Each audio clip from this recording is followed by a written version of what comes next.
ಎಲ್ಲರಿಗೂ ನಮಸ್ಕಾರ. ಎಲ್ಲರೂ ನೀವು ಗುರು ಸಮಾನ, ಗುರು ಬ್ರಹ್ಮ, ಗುರು ವಿಷ್ಣು, ಗುರುದೇವ ಮಹೇಶ್ವರ, ಗುರು ಸಾಕ್ಷಾತ್ ಪರಬ್ರಹ್ಮ, ತಸ್ಮೈ ಶ್ರೀ ಗುರುವೇ ನಮಃ. ವೇದಿಕೆಯಲ್ಲಿರುವಂತ ಈಗ ತಾನೇ ತಮ್ಮೆಲ್ಲರ ಸನ್ಮಾನಕ್ಕೆ ಪಾತ್ರರಾಗಿ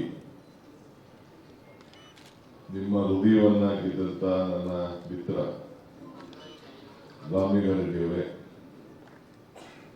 ನಮ್ಮ ರಾಜಗುರು ಸುಮಾರು 35 ವರ್ಷದಿಂದ ನನಗೆ ಮಾರ್ಗದರ್ಶನವನ್ನು ನೀಡ್ತಾ ಇರ್ತಕ್ಕಂಥ ಪೂಜ್ಯ ಶ್ರೀ ದ್ವಾರಕನಾಥರವರೇ, ನಮ್ಮ ರಾಘವೇಂದ್ರ ವಿದ್ವಾನ್ ಶಿವಸರ್ ಅವರೇ, ಚಾಮುಂಡೇಶ್ವರಿ ದೇವಾಲಯದ ಪ್ರಧಾನ ಅರ್ಚಕರು ನಮ್ಮ ಹಿತೈಷಿಗಳಾದ ಶ್ರೀ ಶೇಖರ್ ದೀಕ್ಷಿತ್ ಅವರೇ, ಇಲ್ಲಿ ಸೇರ್ತಕ್ಕಂಥ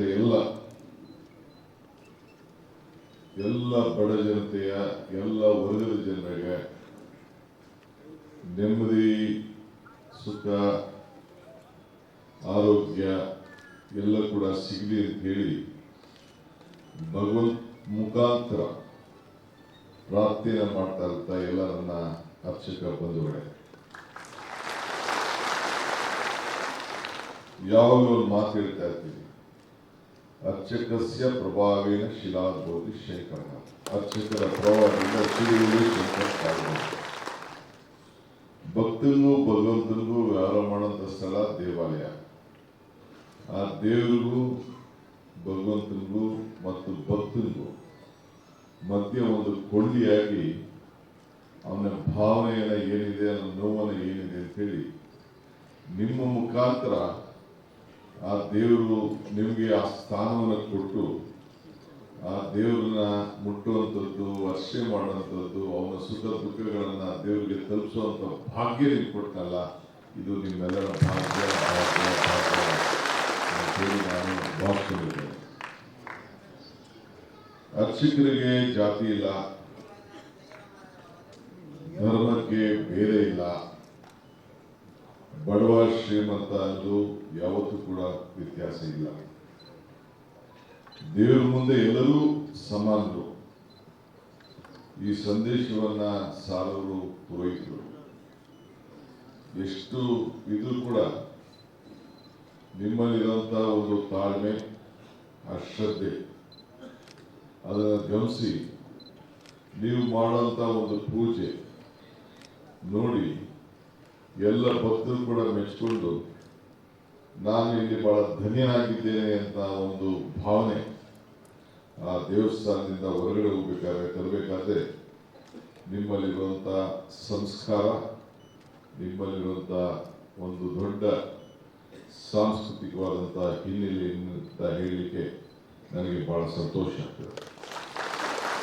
ನಿಮ್ಮ ಮಂತ್ರ ಒಂದೇ, ನಿಮ್ಮ ಆರತಿ ಒಂದೇ, ನಿಮ್ಮ ಗಂಟೆ ನಾದ ಒಂದೇ, ತೀರ್ಥನೂ ಒಂದೇ, ಪ್ರಸಾದನೂ ಒಂದೇ. ನಾನು ಇಲ್ಲೇ ಯಾವುದೋ ಒಂದು ಮಠಕ್ಕೆ ಹೋಗಿದ್ದೆ, ಯಾವುದೋ ಸಂದರ್ಭದಲ್ಲಿ ಅಲ್ಲಿ ಕಾರ್ಯಕ್ರಮ ಇಟ್ಟಿದ್ರು. ಅಲ್ಲಿ ಒಂದು ಬಿದಿರಿತ್ತು, ಬಿದಿರು ಗೊತ್ತಲ್ಲ, ಬಿದಿರಿತ್ತು. ಆ ಬಿದಿರು ತಗೊಂಡೆ. ಆ ಬಿದಿರನ್ನ ಹಳ್ಳಿಲಿ ನಮ್ಮ ಕಾಡಲ್ಲಿ ಮನೆ ಊರಲ್ಲಿ ನೀವೆಲ್ಲ ಬೆಳಿತೀವಿ. ಆ ಬಿದಿರಿಗೆ ಗೊತ್ತಿಲ್ಲ ನನ್ನಿಂದ ಇಂಥ ನಾದ ಈಚೆ ಬರ್ತದೆ ಅಂತೇಳಿ ಅದು ಕೊರಳಾಗೋಯ್ತು. ಕೊನೆಗೆ ಏನಾಯ್ತು, ಕೃಷ್ಣನ ಕೊರಳಾಯ್ತು.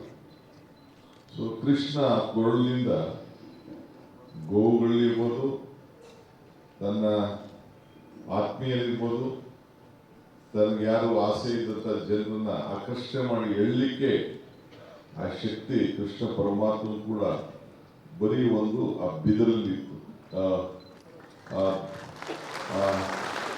ಇದರಲ್ಲಿತ್ತು. ಸೊ ಹಂಗೆ ಇಲ್ಲಿ ನಾವೆಲ್ಲ ಕುಯ್ಬೇಡಿ, ದನ ಕುಯ್ಬೇಡಿ ಅಂತ ಹೇಳ್ತೀವಿ. ತಮಟೆ, ತಪ್ಪಲ, ಆ ನಾದ ಎಲ್ಲಿಂದ ಬಂತು? ಈಗೇನೋ ಪ್ಲಾಸ್ಟಿಕ್ ಬಂದಿದೆ. ಅವತ್ತ ಚರ್ಮದಿಂದನೇ ಆ ನಾದ ಬಂತು. ಸೊ ದೇವರಲ್ಲೂ ಕೂಡ ಬಹಳ ತಾರತಮ್ಯ ಇದೆ, ದೇವರಲ್ಲೂ ಕೂಡ ತಾರತಮ್ಯ ಇದೆ. ಏನಪ್ಪಾ ಅಂತಂದ್ರೆ ಆ ದೇವರು ಬಲಿ ತೆಗೆದುಕೊಳ್ಬೇಕ. ಅಶ್ವಂನೈವ ಗಜಂನೈವ ವ್ಯಾಘ್ರನ್ನೈವ ನೈವ ಚ ಗಜಾಪುತ್ರಂ ಬಲಿಂದಕ್ಕೆ ದೇವೋ ದುರ್ಬಲ ಘಾತಕ. ಈ ದೇವರು ಬಲಿ ತೆಗೆದುಕೊಳ್ಬೇಕಾದ್ರೆ ಸಿಂಹನ, ಹುಲಿನ, ಒಂಟೆನ ಬಲಿ ತೆಗೆದುಕೊಳ್ಳುವಂತೆ, ಕೋಳಿ, ಕುರಿ, ಮೇಕೆ, ಯಾಮಾರದು ಒಂದು ಕೋಣ, ಅದು ಬಿಟ್ಟರೆ ಯಾರು ಬಲಿ ತೆಗೆದುಕೊಳ್ತಾರ? ಹಂಗೆ ಇವತ್ತು ನೀವೆಲ್ಲ ಯಾರಿಗೆ ಸೇರಿರೋರು? ಎಲ್ಲ ಬಡ ದೇವಸ್ಥಾನದವ್ರು ನೀವೆಲ್ಲ ಇಲ್ಲಿ ಸೇರಿರೋರು. ದೊಡ್ಡ ದೊಡ್ಡವರೆಲ್ಲ ಎಲ್ಲವ್ರೆ ಅಲ್ಲೇ ಕೂತವ್ರೆ. ಸೊ ನೋವು ಯಾರಿಗಿದೆ? ನೀವು ಮಾತ್ರ ನೋವಿದೆ. ನನಗೆ ಇವತ್ತು ಎಷ್ಟು ಸಂತೋಷ ಆಯ್ತು ಅಂತಂದ್ರೆ, ನಮ್ಮ ರಾಮಲಿಂಗಾರೆಡ್ಡಿಯವ್ರನ್ನ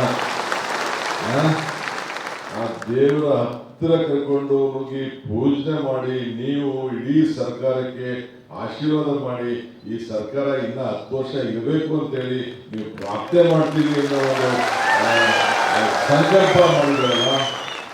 ನಿಮ್ಮ ಅಧ್ಯಕ್ಷರು ಕೂಡ ನಿಮ್ಮ ಪರವಾಗಿ ಇಂತಿಂತ ಎಲ್ಲ ಕೆಲಸ ಕಾರ್ಯಗಳನ್ನ ಮಾಡಿದಾರಲ್ಲ ಅಂತ. ಕೆಲವರು ಇದನ್ನ ಗುತ್ತಿಗೆ ತಗೊಂಡ್ಬಿಟ್ಟವ್ರೆ ಕೆಲವರು ಪಾರ್ಟಿಯವರು.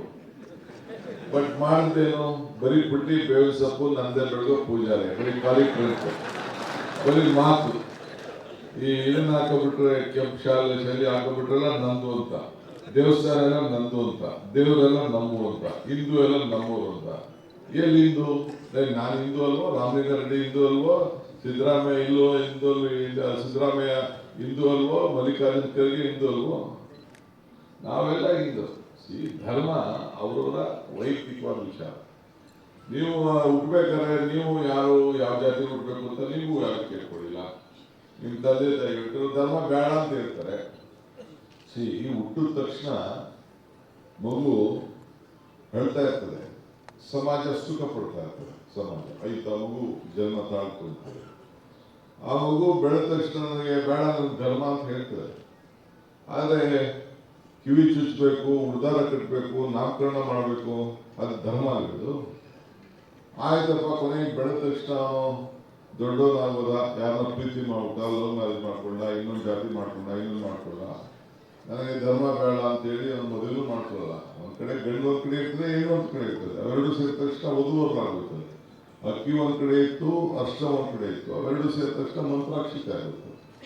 ಸೊ ಹಂಗೆ ರಾಜ್ಯದಲ್ಲಿ ಸೇರಿದ್ರೆ ಕೊನೆಗೆ ಅವ್ನು ಸತ್ತಾಗ ಧರ್ಮನೇ ಬೇಡ ಅನ್ನೋನು, ಏನು ಬೇಕಾಗಿಲ್ಲ ನನಗೆ ಅಪ್ಪ ಅಮ್ಮನೂ ಬೇಡ ಅನ್ನೋನು, ಕೊನೆಗೆ ಅವನ್ನ ಸುಡಬೇಕು ಇಲ್ಲ ಉಡ್ಬೇಕು ಅಂತ ತೀರ್ಮಾನ ಮಾಡೋದು ಯಾವುದು?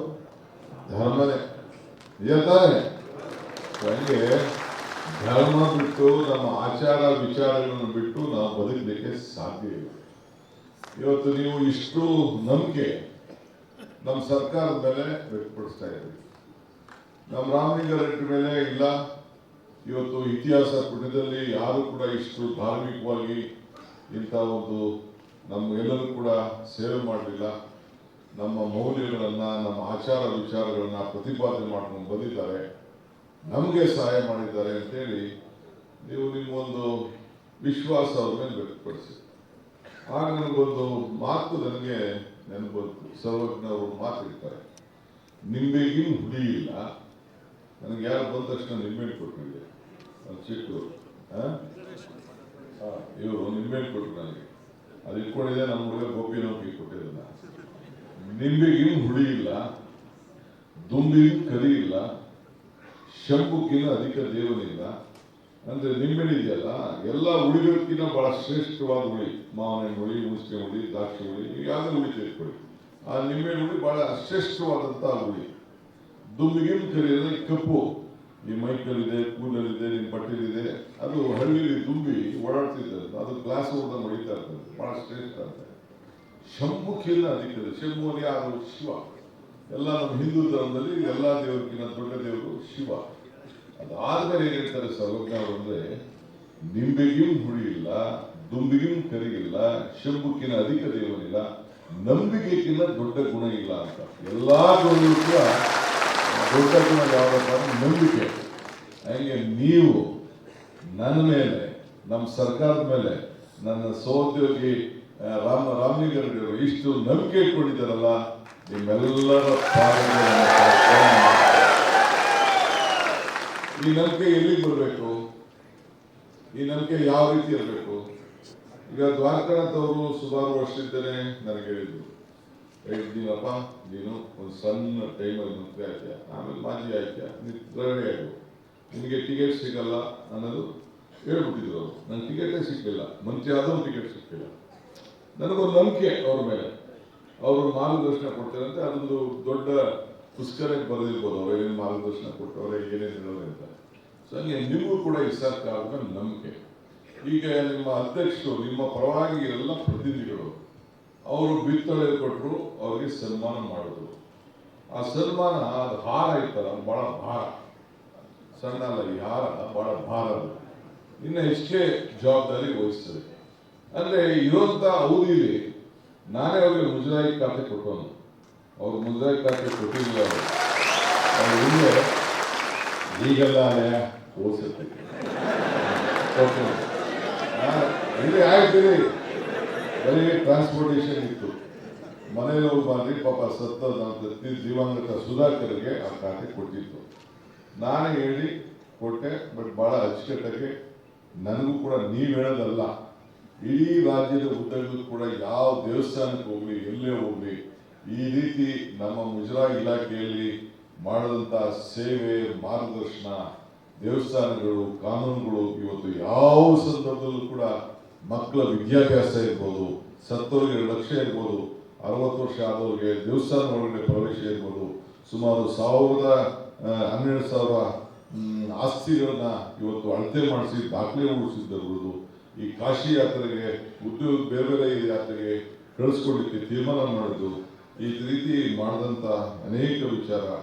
ಚಾಮುಂಡಿ ದೇವಸ್ಥಾನಕ್ಕೆ ಒಂದು ಪಾಲಿಕಾರ ಇರ್ಬೋದು, ಹುಲಿಗಮ್ಮ ದೇವಸ್ಥಾನ, ಇಲ್ಲಾಂದ್ರೆ ಯಲ್ಲಮ್ಮ ದೇವಸ್ಥಾನ, ಘಾಟಿ ಸುಬ್ರಹ್ಮಣ್ಯ ದೇವಸ್ಥಾನ, ಇದೆಲ್ಲ ಮಾಡಿ ಕುಕ್ಕೆ ದೇವಸ್ಥಾನದ ದುಡ್ಡು ಹಂಗೆ ಮಾಡಿಕೊಬಿಟ್ಟಿದ್ರು.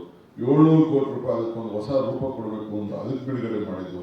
ಹಿಂಗೆ 2,400 ಜನರಿಗೆ ಮತ್ತೆ ಇದನ್ನ ಕೆಲವು ಅನೇಕ ಕಾರ್ಯಕ್ರಮ ರೂಪಿಸಿ ಇವೆಲ್ಲ ಕೂಡ ಈ ನಮ್ಮ ರಾಮಲಿಂಗಾರೆಡ್ಡಿ ಮಾಡಿ ನೀವು ಅವರ ಹೃದಯವನ್ನ, ನಿಮ್ಮ ಹೃದಯವನ್ನ ದೊಡ್ಡ ಬಾಂಧವ್ಯ. ಆದರೆ ಈ ಅಗ್ರಿಮೆಂಟು, ಈ ಬಾಂಧವ್ಯ ಎಲ್ಲಿರಬೇಕು? ತಿರ್ಗಾ ವಾಪಸ್ಸು ರಾಮಲಿಂಗಾರೆಡ್ಡಿನ ನನ್ನ ವಿಧಾನಸೌಧದಲ್ಲಿ ಕುಂಡ್ರಿಸುವವರೆಗೂ ಇದ್ದಾಗ ಮಾತ್ರ ನಮಗೆ ಅದಕ್ಕೆ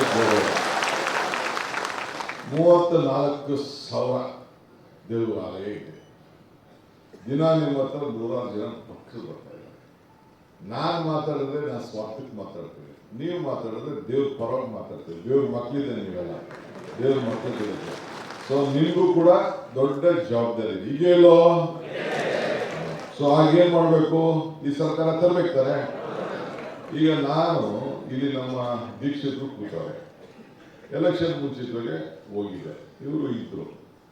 ಇದ್ದಾದ್ಮೇಲೆ ಕೊನೆಗೆ ನಾನು ಪ್ರಾರ್ಥನೆ ಮಾಡ್ಬಿಟ್ಟು ಜನಕ್ಕೆ ಮಾತು ಕೊಟ್ಬಿಟ್ಟು, ನಾವು ಆ ತಾಯಿ ನೀನು ನಾಡದೇವತೆ, ನಿನಗೆ ಅಲ್ಲೇ ಹೇಳ್ದೆ ನಾನು, ಈ 5 ಗ್ಯಾರಂಟಿಗಳನ್ನು ನಾನು ಇಲ್ಲಿ ಅನುಷ್ಠಾನ ತರುವಂತ ನನಗೆ ಶಕ್ತಿ ಕೊಡುವ ತಾಯಿ ಕೊಟ್ಬಿಟ್ಟಿದ್ದೀನಿ.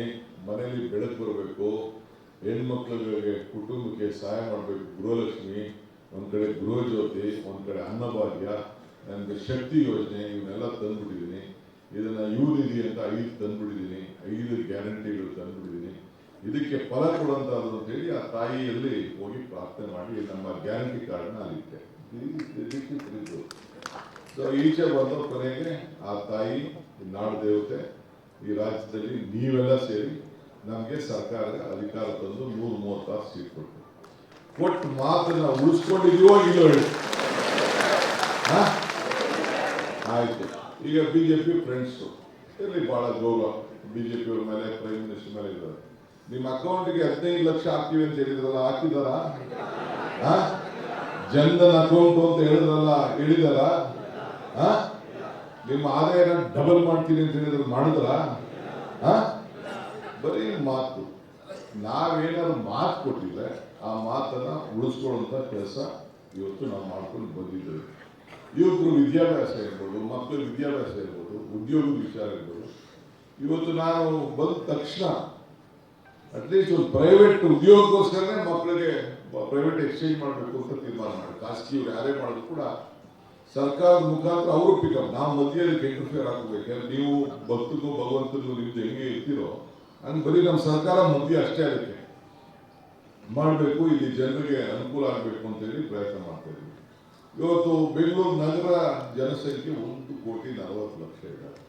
ಅದರಲ್ಲಿ 50 ಲಕ್ಷ ಹೊರಗಡೆ ರಾಜ್ಯದಿಂದ ಬಂದವರು ಕೆಲಸ ಮಾಡ್ತಾರೆ. ಇವತ್ತು ಕರೆಂಟು 200 ಯೂನಿಟ್ವರೆಗೂ ಕೊಡ್ತಾ ಇದ್ವಿ. 10 ಕೋಟಿ 10,000 ಕೋಟಿ ರೂಪಾಯಿ ಖರ್ಚಾಗ್ತಾರೆ.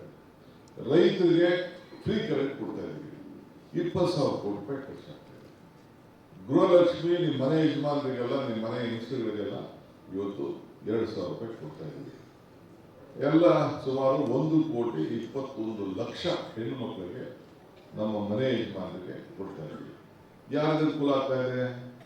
ಈಗೆಲ್ಲ ದೇವಸ್ಥಾನಗಳಿಗೆ, ಪ್ರಯಾಣಕ್ಕೆ, ವ್ಯವಹಾರಕ್ಕೆ ಎಲ್ಲ ಹೆಣ್ಮಕ್ಳು ರಾಮಲಿಂಗಾರೆಡ್ಡಿಯವರ ಇಲಾಖೆಯಿಂದ, ಹಿಂದಿನ ಇಲಾಖೆಯಿಂದ ನಾವು ಫ್ರೀಯಾಗಿ ಬಸ್ಸು ಟ್ರಾವೆಲ್ ಮಾಡ್ತಾ ಇದ್ದೀವಿ. 10 kg ಕೊಡ್ತಾ ಇದ್ರು. ಇದನ್ನ ಬಿಜೆಪಿ ದಳ ಸರ್ಕಾರ ಇತ್ತಲ್ಲ, ನಾನು ಟೀಕೆ ಮಾಡ್ತಾ ಇಲ್ಲ. ಇಂಥದ್ದು ಯಾವ್ದಾದ್ರು ಒಂದು ಸಾಕ್ಷಿ ಗುಡ್ಡೆನ ಹೇಳ್ಬೋದಷ್ಟು ಶಕ್ತಿ ಇದೆಯಾ ಅವ್ರಿಗೆ? ನಾನು ಅದಕ್ಕೆ ಹೇಳಿದ್ದು, ದೇವರು ವರನೂ ಕೊಡುವುದಿಲ್ಲ, ಶಾಪ ಕೊಡುವುದಿಲ್ಲ, ಅವಕಾಶ ಮಾತ್ರ ಕೊಡ್ತಾನೆ. ಕೊಟ್ಟಂತ ಅವಕಾಶದಲ್ಲಿ ಏನ್ ಮಾಡಬೇಕು ಅನ್ನೋದು ಬಹಳ ಮುಖ್ಯ ಅಂತ ನಾನು ಅನೇಕ ಸಂದರ್ಭದಲ್ಲಿ ನಾನು ಮಾತಾಡ್ತಾ ಇದ್ದೇನೆ. ಹಂಗೆ ಅವಕಾಶ ಇದೆ. ಈಗ ರಾಮಲಿಂಗರಿಗೆ ಅವಕಾಶ ಸಿಕ್ತಪ್ಪ, ನಿಮ್ ಇಲಾಖೆ ಮಾಡಬೇಕು ಅಂತ. ನಿಮ್ ಹೃದಯ ಹೆಂಗಿದ್ರು? ಗಾಂಧೀಜಿ ಒಂದ್ ಕಡೆ ಒಂದು ಮಾತು ಹೇಳಿದ್ರು, if you want to control yourself use your brain. ಅಂದ್ರೆ ನೀನು ನಿನ್ನನ್ನ ಕಂಟ್ರೋಲ್ ಮಾಡ್ಬೇಕಾದ್ರೆ ನಿನ್ನ ತಲೆ ಉಪಯೋಗಿಸೋ, ಮಿದ್ಲು ಉಪಯೋಗಿಸೋ.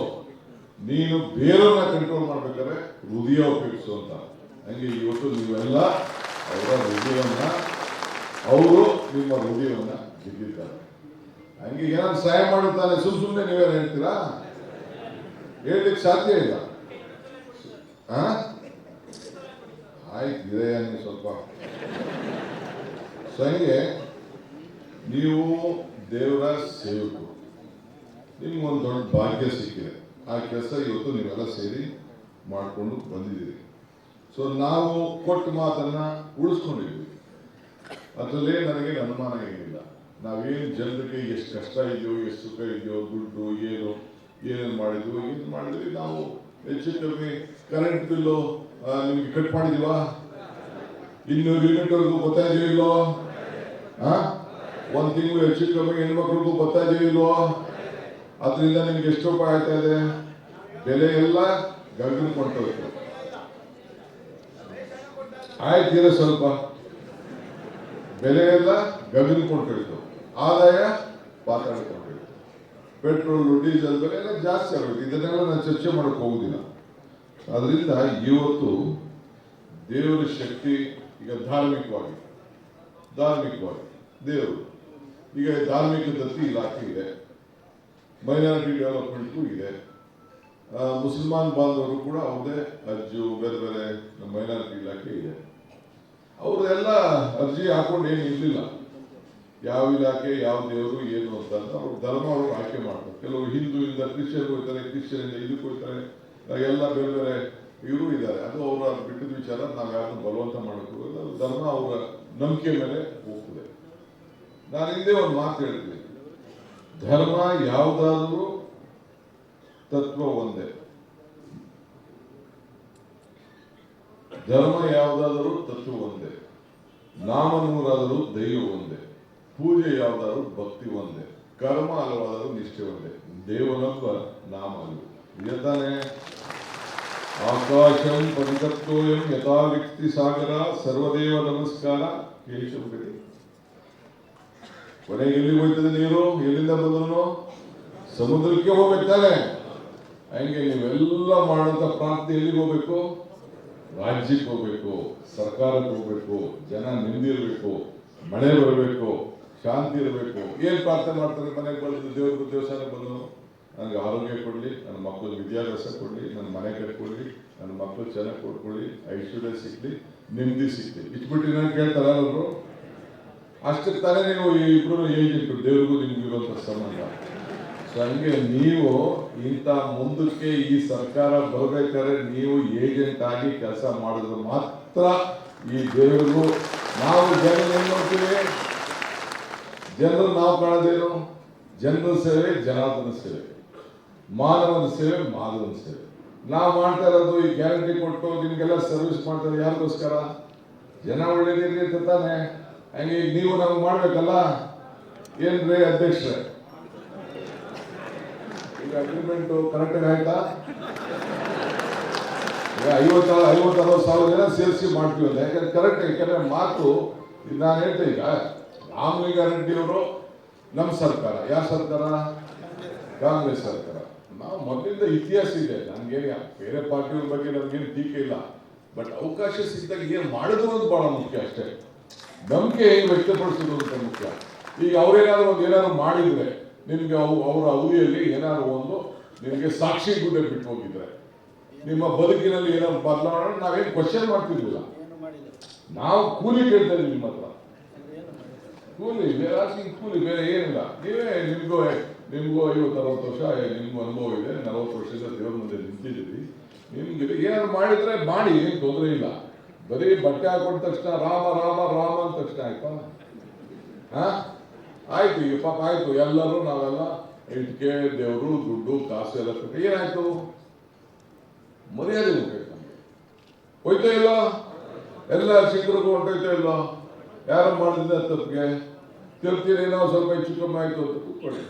ಅದಕ್ಕೆ ನಾನು ಒಂದು ತೀರ್ಮಾನ ಮಾಡಿದೆ, ನಿಮ್ಗೆ ಅವಮಾನ ಆಗಬಾರ್ದು, ಯಾವನ ಮಾಡಿದಂಥ ತಪ್ಪು ಆಗಬಾರ್ದು ಅಂತೇಳಿ ಯಾವುದ್ಯಾವುದು ದೊಡ್ಡ ದೊಡ್ಡ ದೇವಸ್ಥಾನ ಇದೆ, ಎಲ್ಲ ದೇವಸ್ಥಾನಗಳು ಉಂಡಿ ತೆಗಿಬೇಕಾದ್ರೆ, ಉಂಡಿ ಮಾಡ್ಬೇಕಾದ್ರೆ ಒಂದು ವಿಡಿಯೋ ಕ್ಯಾಮ್ರಾ ಇಟ್ಬಿಟ್ಟು ಅಲ್ಲಿ ರೆಕಾರ್ಡಿಂಗ್ ಇಟ್ಟು ಅಲ್ಲಿಂದ ಪೊಲೀಸ್ ಸ್ಟೇಷನ್ಗೆ ಲಿಂಕ್ ಆಗಿ ಅದನ್ನು ನೋಡಿಕೊಂಡು ಇನ್ನು ಮುಂದಕ್ಕೆ ನಿಮಗೆ ಕೆಟ್ಟ ಹೆಸರು ಬರಬಾರ್ದು, ನಿಮ್ಮ ದೇವಸ್ಥಾನಕ್ಕೂ ಬರಬಾರ್ದು ಅನ್ನೋದನ್ನು ತೀರ್ಮಾನ ಮಾಡಿ. ಇದು ತಪ್ಪಾಯಿತು? ನೀವು ಯಾರಾದ್ರೂ ದೇವ್ರು ತಿನ್ಬೇಕು ಅಂತ ನಿಮ್ಗೆ ಇಷ್ಟ ಇದೆಯಾ? ಏನಿಲ್ಲ. ಯಾರು ಪಾಪ ನನಗೆ ಗೊತ್ತಿದ್ದು ಬಡವರು ಯಾರು ಈ ಕೆಲಸ ಮಾಡೋದಿಲ್ಲ. ಬಡವರು ಕಷ್ಟಪಟ್ಟವರು ಯಾರು ಮಾಡೋದಿಲ್ಲ. ಇನ್ನೊಂದು ನಾನು ನಿಮಗೆ ಅಕ್ಷಿಕರ ಸಂಘದವರಿಗೆ ನಾನೊಂದು ರಿಕ್ವೆಸ್ಟ್ ಅಂದರೆ, ನೀವು ಏನು ಸಂಘಟನೆ ಇದೆಯೋ ಕೆಲವು ಮಠಗಳು ನೀವೆಲ್ಲ ಮಾತಾಡ್ಕೊಳ್ಳಿ. ಹಳ್ಳಿಲಿ ಏನು 34,000 ದೇವಸ್ಥಾನ ಇದೆಯಲ್ಲ, ಇನ್ನು ಬೇರೆ ಬೇರೆ ಸಣ್ಣ ಸಣ್ಣ ದೇವಸ್ಥಾನಗಳಿದೆಯಲ್ಲ, ಈಗ ನಾನು ನನ್ನ ಕ್ಷೇತ್ರದಲ್ಲಿ ಒಟ್ಟು 300 ದೇವಸ್ಥಾನ ಕಟ್ಟಿಸಿದ್ವಿ. ಹೊಸಪ್ಪ ಅವ್ರಿಗೆ ಜೀರ್ಣೋದ್ಧಾರಕ್ಕೆ ಮಾಡಿದ್ವಿ, ಹೊಸ ಕಟ್ಟಿದ್ವಿ, ಮಾಡಿದ್ವಿ. ಅವ್ರಿಗೆಲ್ಲ ಸಂಸ್ಕಾರ ಹೇಳ್ಕೊಡ್ಬೇಕು. ನೀವು ಏನು ಹೇಳ್ಕೊಡ್ಬೇಕು? ಸಂಸ್ಕಾರ. ಯಾರು ಭಕ್ತಿಯಿಂದ ಸಂಸ್ಕಾರದಲ್ಲಿ ಪೂಜೆ ಮಾಡ್ತಾರೆ ಆಗ ಅವರಿಗೆ ಮನಸ್ಸು ನೆಮ್ಮದಿ ಸಿಗ್ತದೆ. ಅದು ನಮ್ಮ ಹಳ್ಳಿ ದೇವಸ್ಥಾನಗಳಲ್ಲಿ ನೀವು ಸಂಸ್ಕಾರ ಯಾರಿದ್ದಾರೆ ಮಾಡಿ, ಬೇಕಾದ್ರೆ ಅದಕ್ಕೆ ನಾವು ಪ್ರೋತ್ಸಾಹ ಕೊಡೋಣ. ಇದನ್ನ ಮಠಗಳಿಗೂ ಕೂಡ ನಾನು ಇದನ್ನು ಮಾತಾಡ್ತೀನಿ. ಎಲ್ಲ ಮಠಗಳು ಕೂಡ ನೀವು ಕೂಡ ಕರ್ಕೊಂಡೋಗಿ ಒಂದು 3 ತಿಂಗಳು ಟ್ರೈನಿಂಗ್ ಕೊಡಿ ಅವ್ರಿಗೆ. ನಾವು ಬೇಕಾದ್ರೆ ಏನು ಬೇಕಾದ್ರೂ ಸಹಾಯ ಮಾಡೋಣ. ಒಂದು 3 ತಿಂಗಳು ಅಷ್ಟು ವಿದ್ಯಾ, ಯಾರಾದ್ರೂ ಮನೆ ಆಸ್ತಿನ ಅದು, ಅವ್ನು 100 ಗಂಟೆ ವಿದ್ಯೆ ಕಲಿಬೇಕು ತಾನೆ ಅವನು.